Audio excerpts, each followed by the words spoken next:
Okay, sound is working, I guess. Thanks, Walter, and thank you all for coming. I know that at CCC, quarter to one is, you know, what in a normal working schedule would be like 8 o'clock in the morning. So seeing you all around here is like really great, and I feel quite surprised actually to be in this room. This talk is about certificate authorities and how HTTPS authentication is well broken, and how regulators are trying to fix it. And well, I had actually expected to be in a sort of a classroom or workshop room downstairs and actually asking you questions.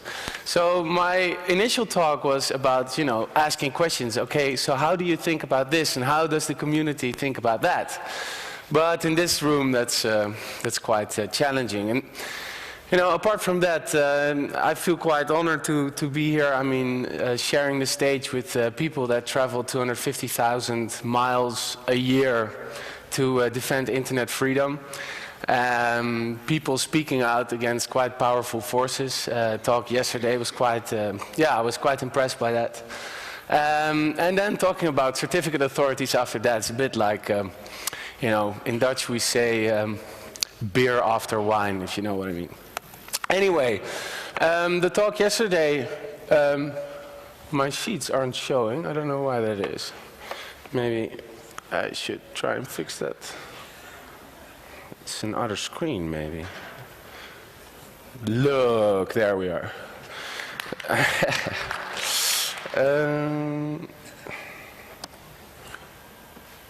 No. Angel, come and help me.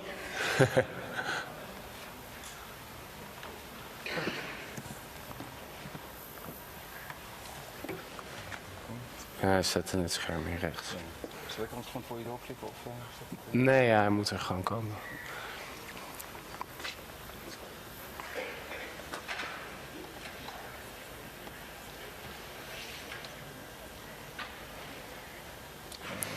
Anyway. So yesterday there was this talk about the Patriot Act and ways in which governments all around the world can access your data. We recently did a study on that, cloud computing and the Patriot Act in higher research institutions. And it was quite a funny story, you know, I mean, not a funny story in terms of how easy it is to access data for US authorities, especially of non-Americans, like most of the people here in this room, non-Americans not living in the United States. We looked at FISA, so the Foreign Intelligence Surveillance Act, and yesterday one of the speakers mentioned that that is currently under consideration in the US Congress.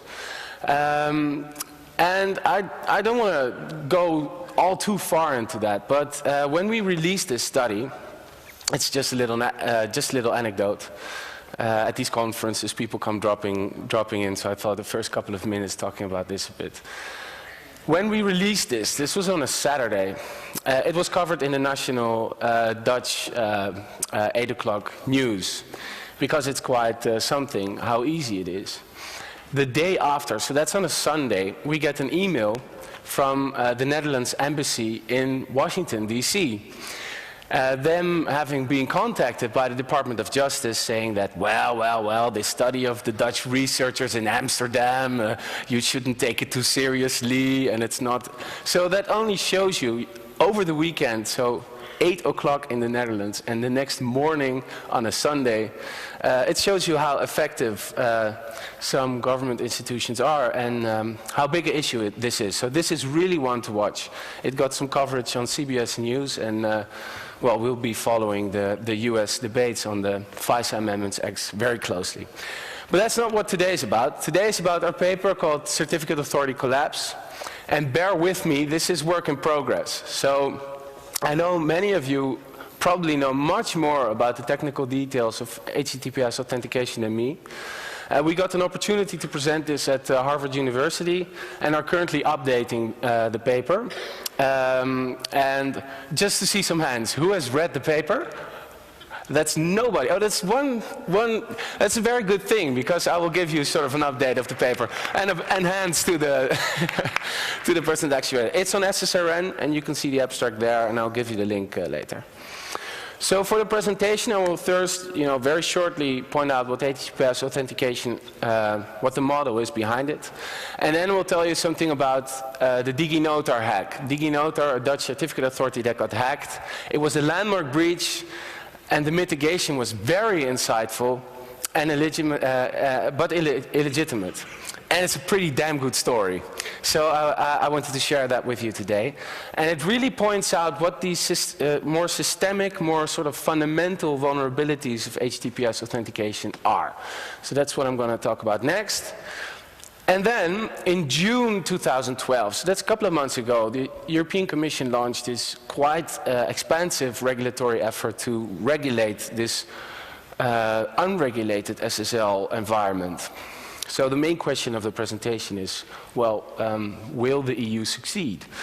And that actually points out to, will it legitimately actually address the problem? And finally, I will sort of present more broader findings about if you want to go about regulating HTTPS, what to do. So my main messages are, and this is the thing you have to remember after the lecture, and the rest is more sort of entertainment, I guess, is that HTTPS authentication is fundamentally broken, and somebody needs to fix it, because HTTPS is a really important thing on the web. You all know that. But that someone that needs to fix it is not the legislature. It is you, actually. And there was a very, very good talk yesterday in Zaal 4. I'll come back to that later. The e-signatures proposal will do more harm than good. And when you want to regulate HTTPS as a regulator, you should be humble in technology and focus on apprising all the values and not only the economy. Think about the role of all stakeholders and not only certificate authorities. And the role of the law actually is to optimize economic and bureaucratic incentives, and not sort of determining that is the technology or that is the model that should be used. The internet's much better at that. Okay, starting with HTTPS authentication. We probably all know what the HTTPS is, right? It's this S after HTTP. It sort of establishes secure connection. You can actually see it. It's the padlock in the browser. HTTPS, it comes this lock. And maybe if you're looking at the sheet, you'll be wondering why the Fresh Prince of Bel-Air is my next step. That was actually because I was looking for a good handshake. A handshake is the way we talk about these things. It's when an end user, or his or her browser, and a website establish this connection of trust, and afterwards they encrypt their communications. So I'm not going to talk about the encryption itself, although there's very interesting things to say about that. I'm going to talk about the handshake. The model is more or less, in a simplified version, this is a graph from the paper. It's an end user that, through his web browser, establish a connection with a website. That's the white arrow that goes to the left. And then from the website, there is this, hey, cool, you want to connect. I have an SSL certificate. That gets sent to the browser. The browser then checks whether the SSL certificate is signed by a trusted certificate authority. And that can, for example, be because one of the certificate authorities involved, I'll come back to this later, is part of the chain of trust.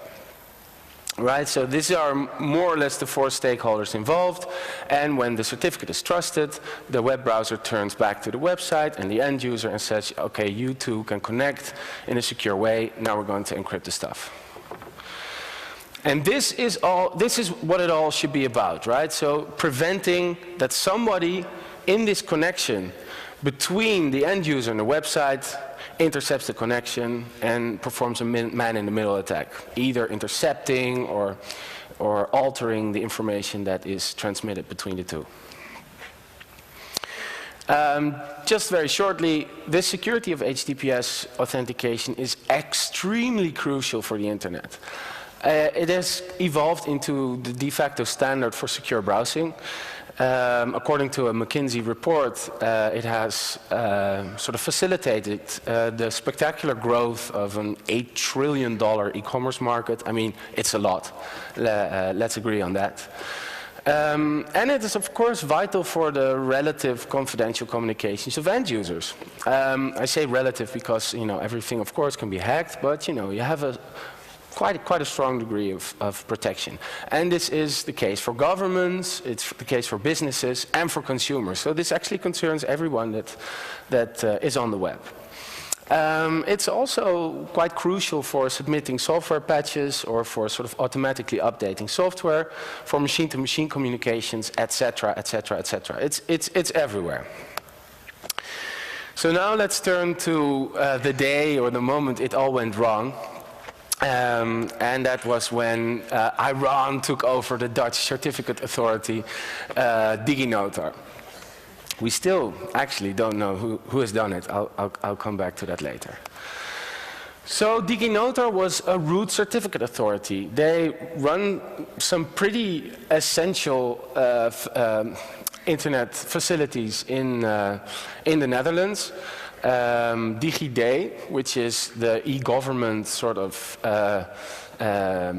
citizen identification tool, but I'm primarily, of course, talking today about the SSL certificates.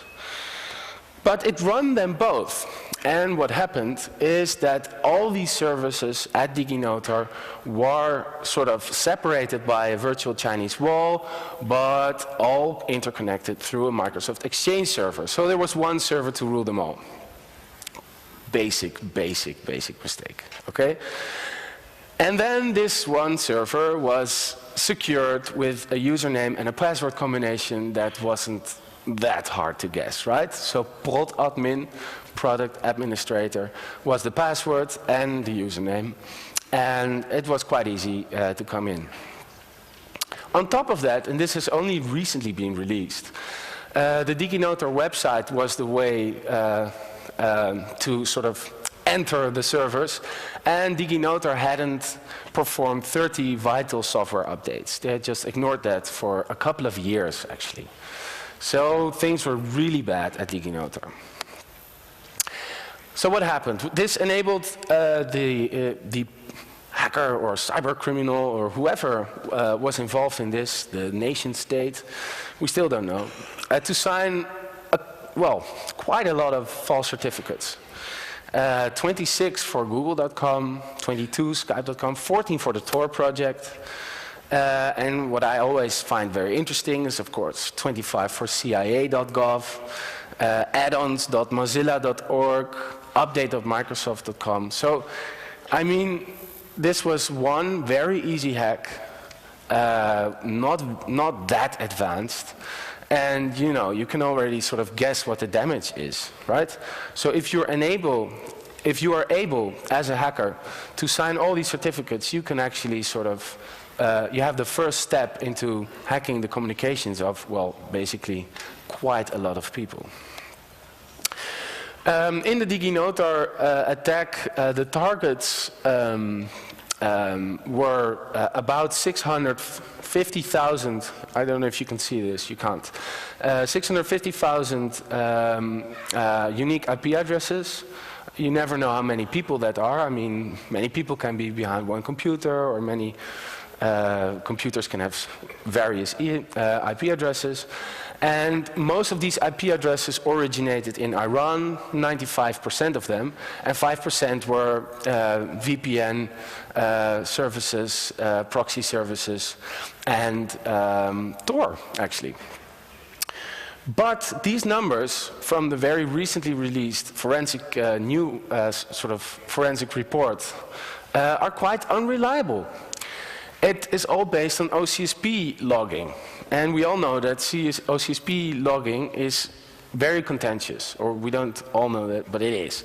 OCSP is not supported by all browsers and clients, and it's very easily to fake, actually. So I mean, in a hypothetical scenario, the attackers only wanted us to think that all these communications were intercepted. Maybe it was a lot less. Maybe it was much, much, much more.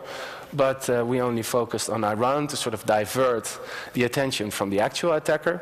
We just don't know.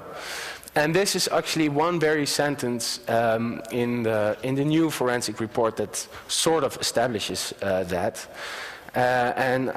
You can find the link when the sheets come online, and you can read it all. It's about 100 pages. It's extremely cool. It's an extremely cool read. So clearly, something is rotten in the state of the internet, right? And how are we going to fix this? This is sort of the big question. Well, the Dutch government just said the day after this came out, stop using the internet. I mean, that's always a solution, right? Stop using the internet. This is the Minister for Internal Affairs saying on the front page of the leading Dutch newspaper, just don't do it. Use letters and bank checks, just like me. Right? Luckily, the weather was good on that day. As you can see, it was September, beautiful weather, but this was, when this sort of came about, this minister announced a press conference, Saturday night at 1 o'clock at night. So the nation was thinking, okay, have we gone at war with the Belgians, or has the government fallen, or what is wrong? No, no, no.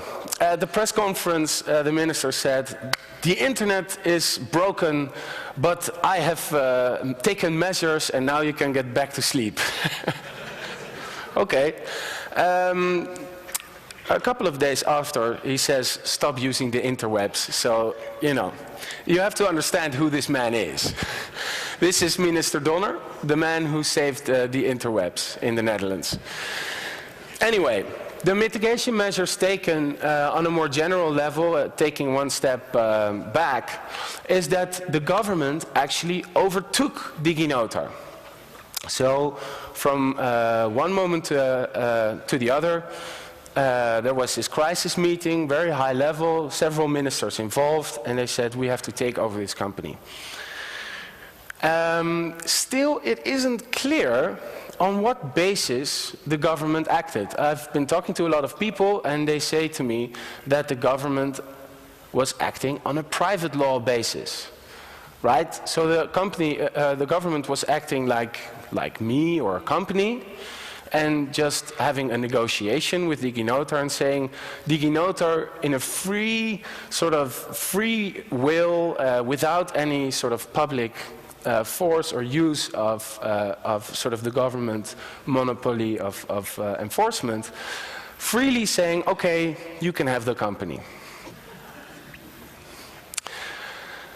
Normally, when a government does something like that, it needs a public law basis. It needs a legitimate basis because it is forcing all sorts of, well, it is enforcing interests that are public. So while these public interests, of course, can be very legitimate, and very important that we have a government in several sort of these alarming circumstances that can do a thing like that. We don't want our government to get out there and say, you know, we acted on a private law basis. Somebody should launch a freedom of information request to those contracts. Anyway, the other side of the equation was that when the government overtook DigiNotar, trust revocation of its root certificate was delayed in the Dutch market. For many important, I wanted to say many important browsers had already revocated trust and released software patches, but Microsoft didn't. And this is quite essential. So the patch to remove DigiNotar from the Microsoft trusted root certificate list was delayed for a couple of weeks while the Dutch government had overtook DigiNotar, a CA. Something's wrong there. But the mitigation was labeled as a success story in bureaucratic circles. The government had understood the internet and had led it accordingly in this big crisis. And that is still sort of the tenure of today. Okay, I want to make very clear that DigiNotar was a big sort of, it was a very, very big thing. A lot of government machines and a lot of sort of machine-to-machine communications in hospitals and in very critical environments were actually sort of dominated by DigiNotar certificates. So perhaps there were very, very good reasons to sort of delay or at least sort of alarm, sound the alarm bells on these DigiNotar certificates and on very rapidly mitigating to or migrating to other certificates. But still, this mitigation lacked a legitimate basis. And this is something that we have the rule of law for, to sort of regulate these circumstances and exercises of executive power. I'll come back to that later. And one other very interesting question is, what was the role of Microsoft in all this? Why did Microsoft delay it? And what was the wheeling and dealing that was going on between the Dutch government and Microsoft at the time? Very interesting. So, even broader view, the policy responses 18 months after. This is a lot of information, but I want to focus on 3 dates. So on 6 and then on 19 June in 2011, the incident was detected by DigiNotar. On 2-3 September, so that's 3 months later, the Dutch government takes over DigiNotar after it had heard 1 or 2 days before that, this breach had been happening. So there's 3 months between that. And then, until August 2012, the Dutch government in e-government transactions still allowed DigiNotar certificates. So that's 11 months after these certificates have been breached. And that's 14 months after the initial hack was happening. So that was not exactly a success story now, was it? Here's the evidence. The IRS, so the taxation services of the Dutch government, are on, what is the date there? It's 23 July. Are still warning tax advisors that are submitting individual and corporate tax applications to the e-government application, are warning on this date, July 2012, to migrate to other certificates. But, as we can read a little bit below, the resolution is not good enough. Until August, these certificates were still allowed. So that's 1 year after, 11 months after it took over. I mean, what could have happened in these 11 months? So, rounding up, I mean, this part, HTTPS is widely used, it's high risk. It's a global socio-technical system. A wide range of incidents. I was only telling about DigiNotar, but we have seen hacks at Komodo, at VeriSign, TrustWave was doing some bad things. I mean, this is all over this HTTPS authentication system, which is an essential facility. The world really depends on it. Breaches have serious damages, both financial and non-financial. After the DigiNotar hack, it was sort of speculated, we still don't know, that Iranian activists may have lost their life because of their Gmail communications having been intercepted. We still don't know. And one point that I really want to make is that unjustified trust really increases damages. So if you have a sort of perceived trust in your communication, you think that it is encrypted, you think that HTTPS is working, but it actually isn't, then the damages can be much worse because you actually disclose much more information. And there's no regulatory framework at all in place. That's going to change, and we'll talk about that a bit later. So, taking a bit broader perspective, so what are these systemic security vulnerabilities? So I'm not really talking about incidental, really bad hiccups at DigiNotar, you know, ignoring 30 software updates, but at the systemic sort of structural security vulnerabilities that underlie this HTTPS authentication model. Well, there are many. And these have been known for a very long time in the security community.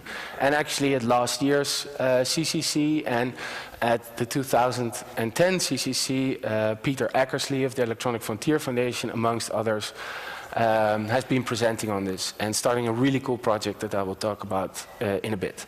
And in our paper, this is extensively described in, well, in 20 pages actually. So if you want to have a go, please do. I will just name a few. Remember, this was how the data flows in HTTPS authentication. You have these 4 stakeholders and interactions. So the one big thing that everybody agrees upon, more or less, is that the one big systemic vulnerability is that any CA, so any certificate authority, can vouch for any domain name, which means, of course, that any certificate authority can be a single point of failure for the entire system. Now, this was perfectly demonstrated at DigiNotar. When DigiNotar got breached, a hacker was, or a cyber criminal, or how you want to call it, was able to issue more than 500 fraudulent certificates. And the entire system could not be trusted any longer. Now, who are these certificate authorities? Here we come to this EFF SSL Observatory project. It's more than 650 certificate authorities in the world, spread over more than 50 jurisdictions, and very interesting, over 50 are owned by governments. I mean, this is not only the Dutch government, not only the US government, it's the Chinese government, the Yemeni government. I mean, all sorts of governments actually perform this crucial role in the mediation of HTTPS. And how sure is that? I mean, that's something open for debate, I guess. I just wanted to name this because it's such a cool project. A really new project at University of Berkeley, which does a bit a similar thing as the EFF Observatory, SSL Observatory, but it actually established the connections between these CAs. The website is below. And yes, I've checked this morning, DigiNotar is still up and running. It is an intermediate certificate authority under the root of Entrust. So DigiNotar has been breached. As a root CA, it has been revoked, but it is still up and running. And it is quite logical because there's still machine-to-machine communication somewhere in the world running on DigiNotar certificates, and revocation would mean that it wouldn't run. But you know, it has suffered such severe security flaws and a breach, and it is still up and running. Why is this? That's because, or another problem, is that certificate authorities that have root status are trusted by default by browsers. So you can, with a big bag of money, as a certificate authority, you go to an audit company and you say, you can audit me. It's only a paper trail. It's not a forensic trail. Then you get a signature, and with that signature, you go to a browser and you say, hey, I got the signature, give me root status. And that's basically how it goes. So the obligatory cartoon here sort of tells you that that model, of course, doesn't have forward security. I mean, at some point in time, say X, certificate authority is trusted because it has performed this audit, but you know, X plus T, whatever T stands for, in time, just as with DigiNotar, it could be well be the case that the trust in this certificate authority could not longer be warranted.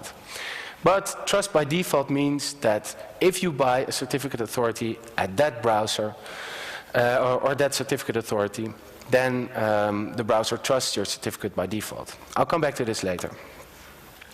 Now, what happens in this HTTPS authentication market is that not every certificate authority wants to, you know, have the bag of money and do the audit and do everything. So what happens, and you can see this very well in the UC Berkeley graph, these red dots are root certificates, and all the other green dots are intermediate certificate authorities that hang below them. If you have a contract as an intermediate certificate authority with only one root certificate authority, that means that you become part of the chain of trust, and that means that while you have pretty lousy security requirements, you're not audited, a browser hasn't ever said to you, okay, I trust you, it means that you can sell certificates. So this has, created a quite exploded certificate market out there. I mean, many of you will have tried to buy a certificate once to get HTTPS on their website.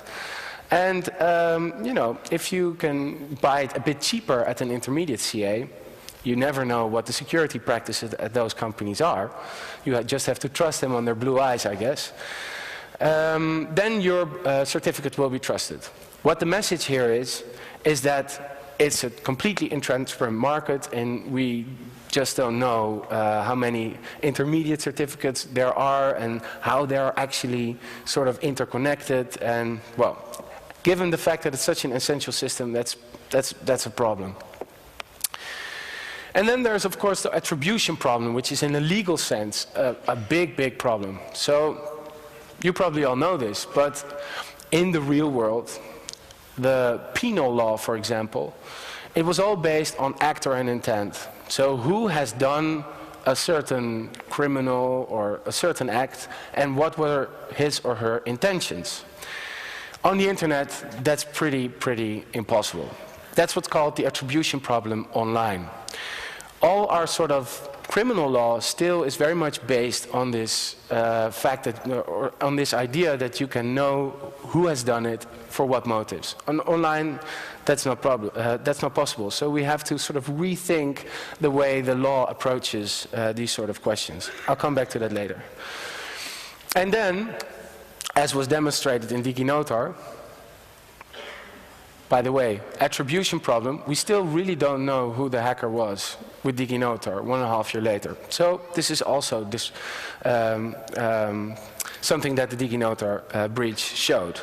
Okay, then information asymmetries. DigiNotar got hacked 3 months after it found out about the hack. It notified the CERT in the Netherlands. So for 3 months, this sort of massive spying of communications was abound, and nobody knew about this. It is a certificate authority that knows about it, but the damage is actually suffered by end users. So there's not really an interest for DigiNotar to disclose this information. That's why you have information asymmetries. And then, if you look at browsers, they have a really daunting task in this all. I mean, they have to make the very difficult trade-off between connectivity and security. Now, the end user only wants connectivity. I mean, we've all been at websites where we have got this security warning, and we've all sort of clicked on, and we just wanted to go to the website. We just wanted to see the hamster dance, right? I mean, it's Friday night, you're tired, you want to see a dancing hamster, as Jonathan Zittrain always says. So we're just clicking.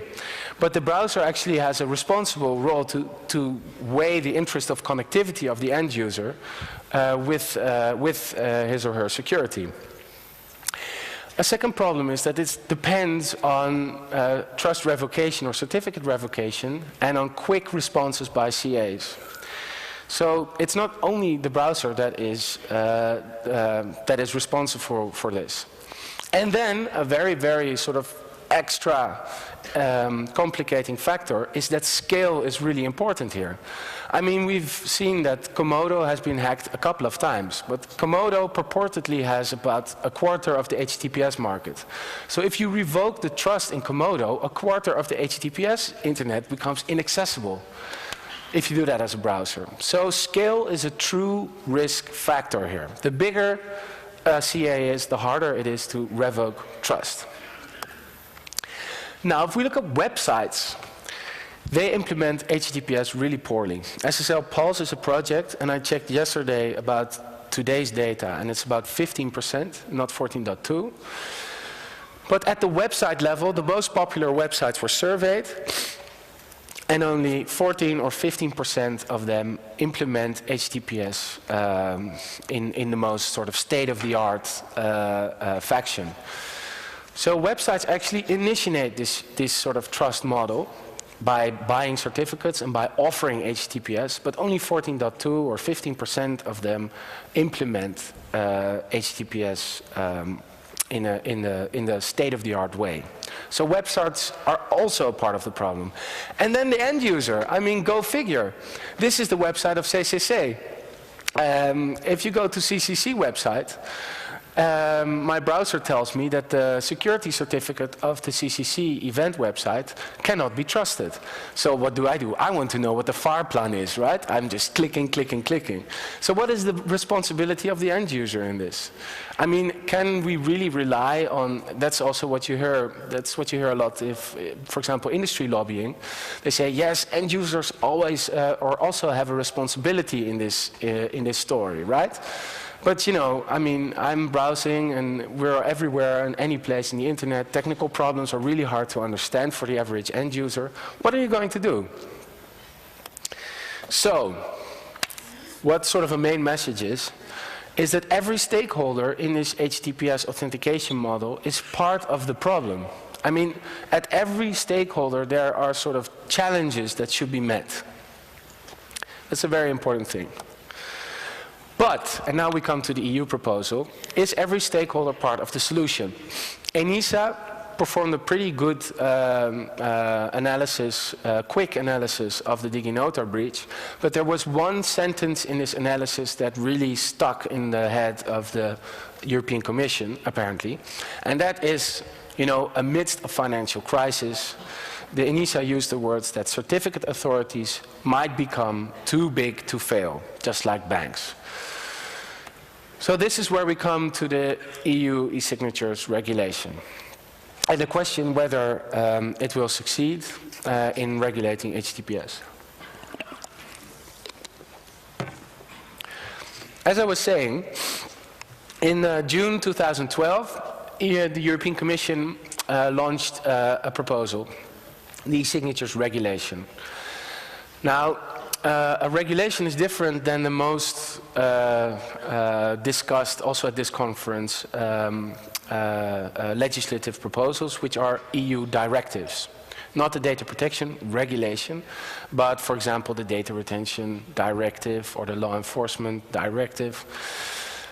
What is so particular about a regulation is that once it gets adopted at the EU level, it has direct binding force in 27 member states. So that means that, you know, Brussels, it's for most people, it's not really on their radar. But this time around, instead of with a directive where you have the implementation on the national level and a new discussion, like with data retention, this is once it is negotiated by this ordinary legislative procedure, which is a sort of a ping-pong process between the EU Council, member states, ministers and the EU Parliament. Once it gets adopted, it has direct binding force. And what is interesting to note is that there will be we are sort of witnessing a paradigm shift. This was previously an unregulated environment, which had come up from the Netscape browser in the 1990s, SSL, and is sort of thoroughly discussed in IETF, fora, and well, those places. Now the EU takes over, and it will be quite heavily regulated after adoption, at least if the proposal makes it in its current form. I won't discuss all the contents with you. I mean, it is discussed in paragraph 4 of the paper. But I want to focus today, and it sort of connects to my previous story, on scope and on liability. Furthermore, it got provisions on security requirements and on security breach notification and on how to supervise this, but it would be too much to go into all of that. But I want to talk to you about scope. So the EU proposal covers trust service providers. That's a definition. Established in the EU. Of course, the EU cannot sort of regulate companies that are established outside of its borders. It can merely sort of engage in bilateral agreements. But this is about trust service providers established in the EU. And for the first time, this will include certificate authorities issuing these unregulated, previously unregulated SSL certificates. DigiNotar, for example. And all the other critical stakeholders, which we just talked about, like the browsers or the websites, will remain unregulated. Okay, this is a policy choice that is made, but it has been exceptionally poorly motivated. I mean, it's only in 1 or 2 sentences. Why don't you include websites, for example? Why don't you include browsers? Well, the explanatory memo hints at the requirements for websites, but then it immediately says, well, that is a responsibility of the HTTPS market. Okay, you might think that, but why does the EU think that? Because not all EU organizations are securing their websites. That's the only argument that is given. So we're not going to fix the HTTPS problem because we ourselves haven't fixed it yet. I mean, it was quite something when I found that. Anyway, the real consequence here is that it places a disproportionate burden on a subset of the HTTPS value chain. So only certificate authorities are regulated. And this is where we can demonstrate this pretty well with if we look at liability. So for the first time, a liability regime will be in place. Liability being, okay, you have to pay money if you do something wrong. Simply. In this proposal in Article 9, this is regulated. So you will be liable for any direct damage due to the failure to comply with a state-of-the-art requirement of security in Article 15, unless you have not acted negligently. So this will mean that certificate authorities will be liable for all damage that will occur associated with their operations on the internet. Other stakeholders go unmentioned. So websites that buy too cheap certificates or poorly implement HTTPS, unmentioned. Untimely patching by browsers or OS manufacturers, not mentioned. Software liability perhaps, not mentioned. This will have real consequences. I mean, liability may be helpful to incentivize CAs. The security practices at DigiNotar were really bad. There was proper logging. There was really bad logging. And it might help, liability to get yourself up to par if you know you have to pay, right, as a company. So security practices might get better and you might have proper logging because you bear the burden of proof as a certificate authority. But, and this is the fundamental point, in Article 9 it says any direct damage. This will mean that DigiNotar, a company from Beverwijk, the glorious Dutch city of Beverwijk, with a yearly turnover of about 5 million euros, will be liable for all damage that occurred after its hack. We have seen CIA, Google, Microsoft, Facebook, Skype certificates, everything. So a company with a yearly turnover of 5 million will be liable for all the damage. And this will be very favorable for the incumbents, the big CAs. Think about it. I mean, VeriSign, Komodo, Symantec, or these are of course affiliated, but the big companies are able to insure themselves against those sort of really, hazardous things. But I, as a, if I want to start a certificate authority tomorrow, and this regulation is in place, I will think twice. So this is very favorable to the incumbents, but you can also ask yourself the question, is even a big company like VeriSign able to bear all liability for something that has gone wrong with its certificate authority? I mean, how can one company be liable for the entire internet? There's many more flaws with the HTTP, with the e-signatures regulation, but I don't have time for that today. But I want to finally sort of discuss and have the Q&A with you about how you should regulate HTTPS if you regulate it. And I have to warn, I won't talk a lot about the best tech alternative to HTTPS. I'm sorry, I know that that's something that you're probably very interested in, but there's other talks at this conference and other fora that will be much more appropriate for that. Especially the Harry Halpin talk of yesterday, who discussed a lot about IETF. And that's where you come in, by the way. I'll come back to that later. And why is it not good for the law to talk about the best technical solution? Well, we all know that regulatory cycles are very slow, and that law should not force technology development.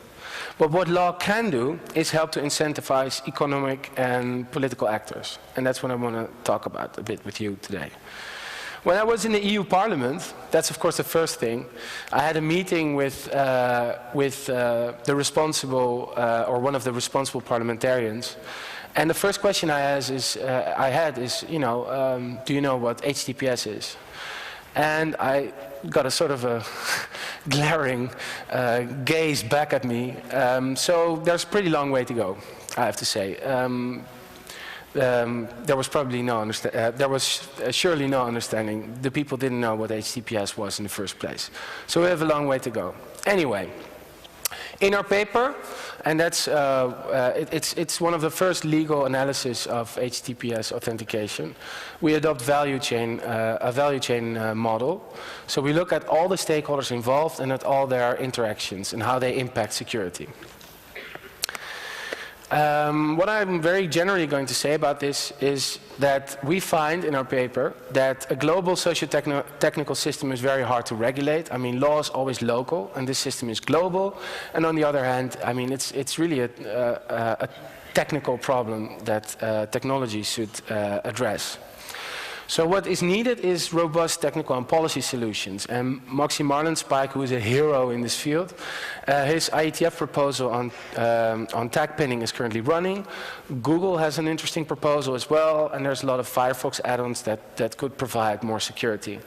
What is interesting about the Google proposal is, of course, that Google has both a browser and important web services, so it has really the leverage to enforce a new system upon sort of the rest of the internet. CA pinning, very shortly, it's about that websites can decide, okay, this is my certificate, and I won't accept any other certificates offered in this interrelation. So you sort of take away the systemic vulnerability that any certificate authority can just, you know, go out and launch or issue certificates for any domain name. But even if these sort of technical proposals are adopted, critical vulnerabilities remain. So sort of perpetual effort is very vital. Now, what can the law do?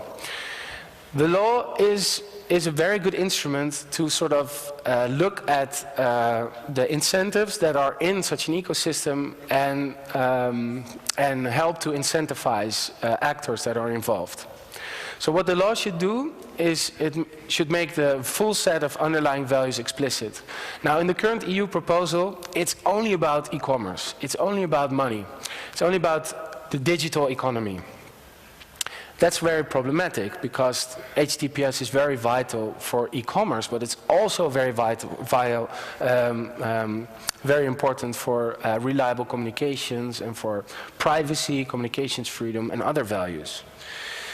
So the EU proposal should sort of make a broader set of underlying values and should sort of provide a framework of how to balance them. That is what politicians do, right? So, it should apprise constitutional values such as privacy and communications freedom. And very importantly, as we saw with DigiNotar, such a legal instrument should provide a solid legal basis for the exercise of executive power.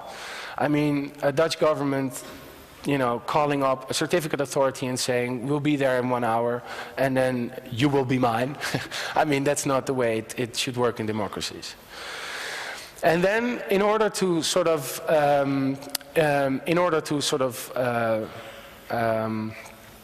come to a sort of a sensible way of analyzing what the incentives are in such an ecosystem, it is very important to adopt a value chain approach. So that actually tells you that you should identify all the stakeholders that are involved and their interactions. And analyze if the incentives lead to desired outcomes, the current incentive. So how does the market function and what does it lead to? And there's a very interesting new field championed by Ross Anderson of Cambridge University, but Bruce Schneier writes about it all the time. It's about 10 years old, and it's about security economics. And security economics actually tells you that most security problems are not of a technical nature, but it's all about money, actually. So are stakeholders sort of interested in adopting new models for authentication, for example? Or are they more interested in keeping the stuff as they were because they will earn more money, basically? Okay, a glimpse of future work. Bear with me, this is still work in progress, so we will enhance the paper with empirical data.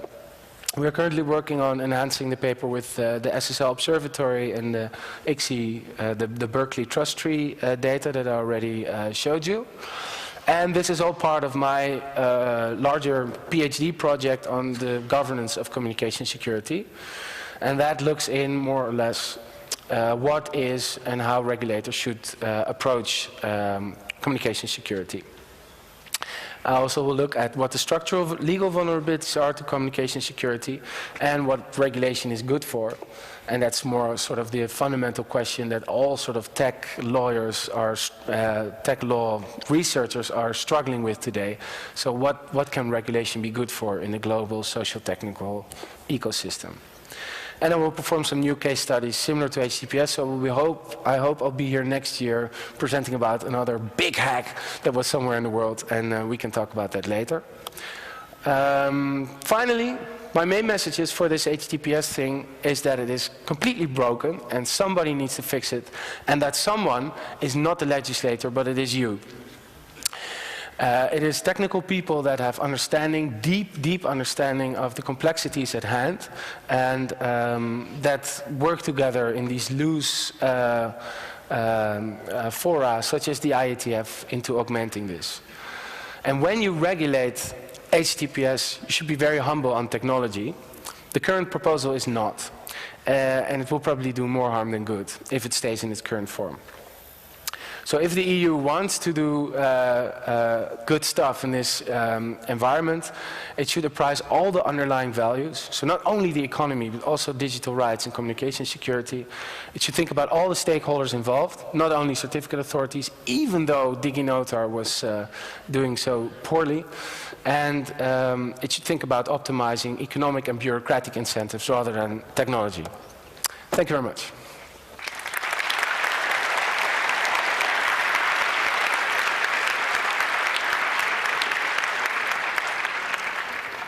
Okay, Axel, thank you. There's a maximum 10 minutes time left for question and answers. If you have any questions, go to a microphone and speak to them. The gentleman over there. First, I have some comment why bad country Iran did all this thing.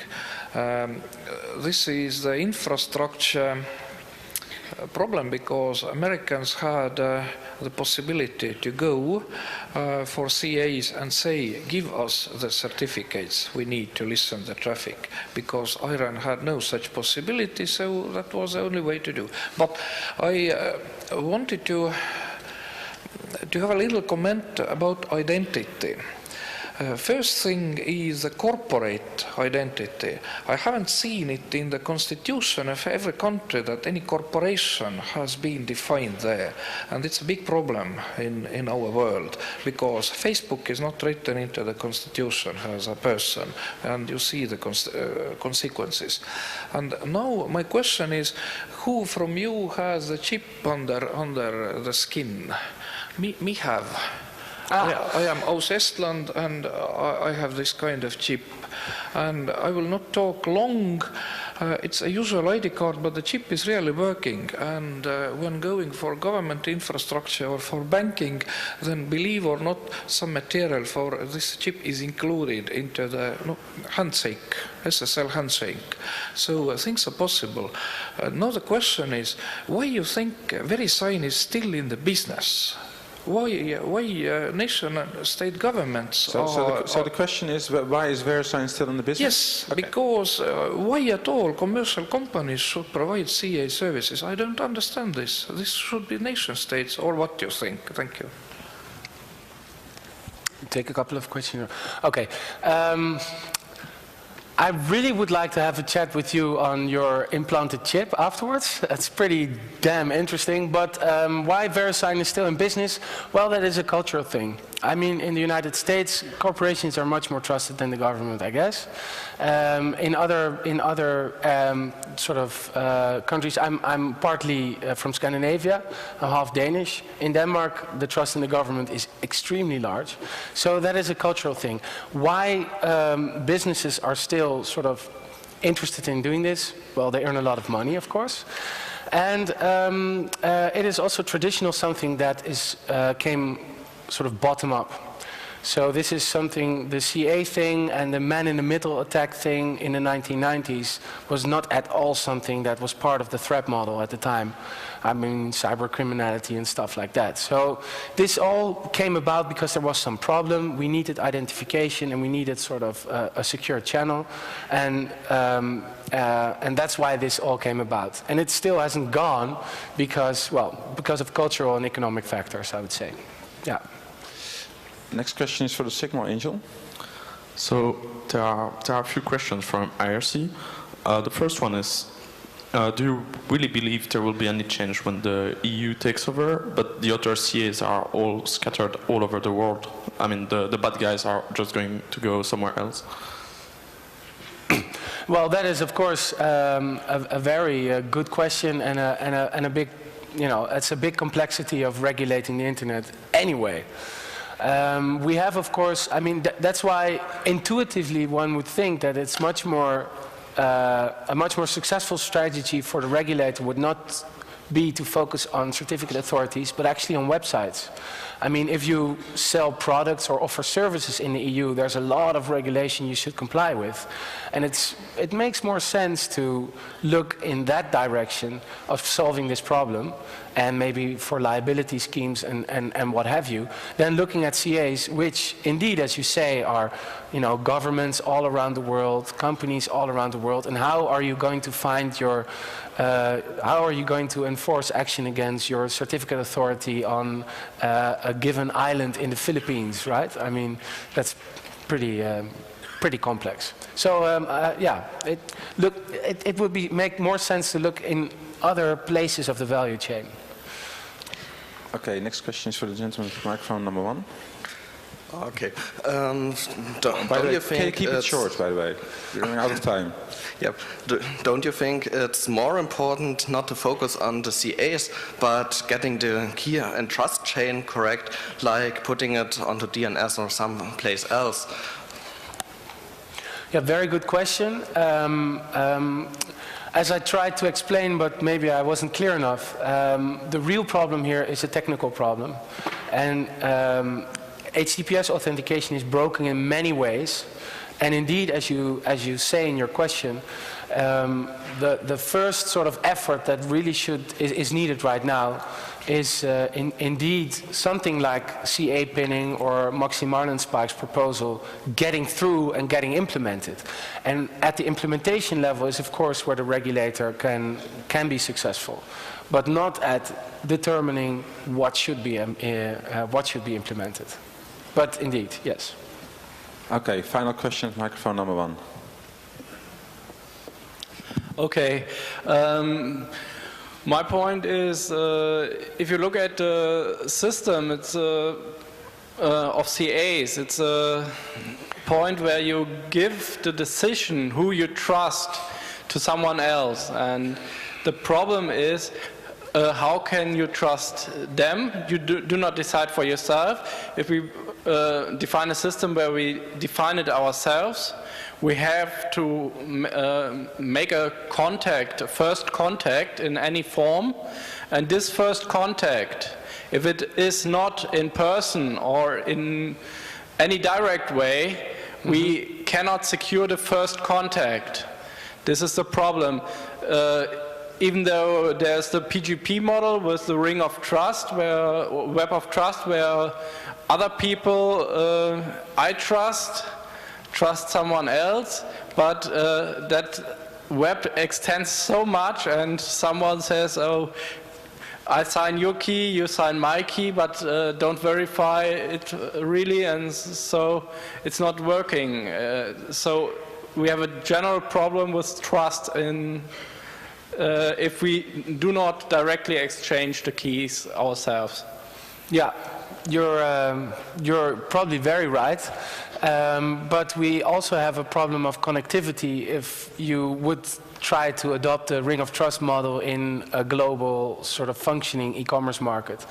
I mean, when I go out searching for products on the internet, I usually look at where it is cheapest and I buy it, and then I get in this HTTPS environment of a given company anywhere in the EU or maybe not in the EU, and as a consumer wanting to, I mean, that is of course a very big problem. So what actually should play a larger role is looking at different types of communication and sort of making a risk assessment on a personal level, but maybe also on a more societal and larger level, sort of what level of security do you want. And currently in HTTPS, it's a pretty binary thing. It's either not HTTPS or it is HTTPS. And when you have HTTPS, it's often very poorly implemented. So yeah, on many levels, this is a problem that really needs fixing. And well, if there would be some super smart magician out here that could make a very usable ring of trust model on HTTPS, you would probably get a Nobel Prize or anything. Yeah. Okay, thank you so much. Time is up, basically.